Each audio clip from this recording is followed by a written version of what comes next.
তাকে কবর দেওয়ার পর এমন কিছু ঘটলো যা সবাইকে কাঁদিয়ে দিল। এটা একটা এমন কবরের কাহিনী যা শুনলে আপনার শরীর কেঁপে উঠবে, আপনার চোখে পানি চলে আসবে। আপনি জোর করে হলেও নিজেকে প্রশ্ন করবেন, আমার কবরের কি হবে। একটা ছোট্ট গ্রাম ছিল, খুব সাধারণ মানুষের বসবাস।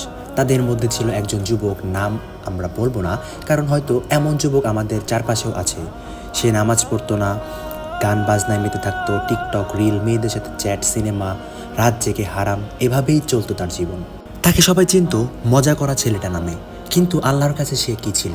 পরের দিন সকালে তারা ভয়ে নবীসুলভ এক বুড়ো আলেমের কাছে গেলেন। তিনি বললেন, এটি কেবল একটি স্বপ্ন না, এটি আখিরাতের এক ঝলক। সে ছিল গুনাহে ডুবে থাকা একজন। কয়েকদিনের মধ্যেই সে মারা যায়।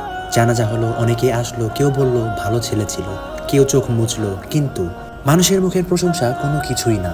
আল্লাহ জানেন কার অন্তরে কি আছে। লাশ যখন কবরে নামানো হয়, হঠাৎ এক আজব ঘটনা ঘটে। দুজন ব্যক্তি যারা জানাজা পড়তে এসেছিলেন, তারা রাতের বেলায় স্বপ্নে একটি ভয়াবহ দৃশ্য দেখেন। আমাকে ক্ষমা করে দাও, আমার মা কোথায়, আমাকে কবর থেকে বের করে নাও। তার মুখ গলে যাচ্ছে, পোকামাকড় শরীর ঘিরে ফেলছে, আর পেছন থেকে শয়তান হাসছে। এখন সে কবর আযাব পাচ্ছে।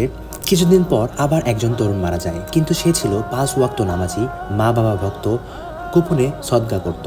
লোকেরা তার দাফন শেষে ঘরে ফিরে যায়। রাতে এক বুড়ো লোক আবার স্বপ্ন দেখেন। এক ফেরেশতা বললেন, সে আল্লাহর প্রিয় বান্দা ছিল, তাই কবরটি জান্নাতের এক বাগান পরিণত হয়েছে। আমরা বাইরে থেকে যেমনই হই না কেন, আল্লাহ আমাদের গোপন কাজ জানেন। এই গল্প আমাদের জন্য সতর্কবার্তা। আজ যদি আপনি মারা যান, আপনার কবর কেমন হবে?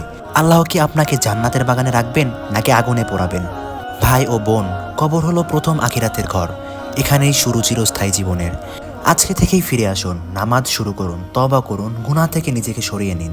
কবর আপনার অপেক্ষাই করছে।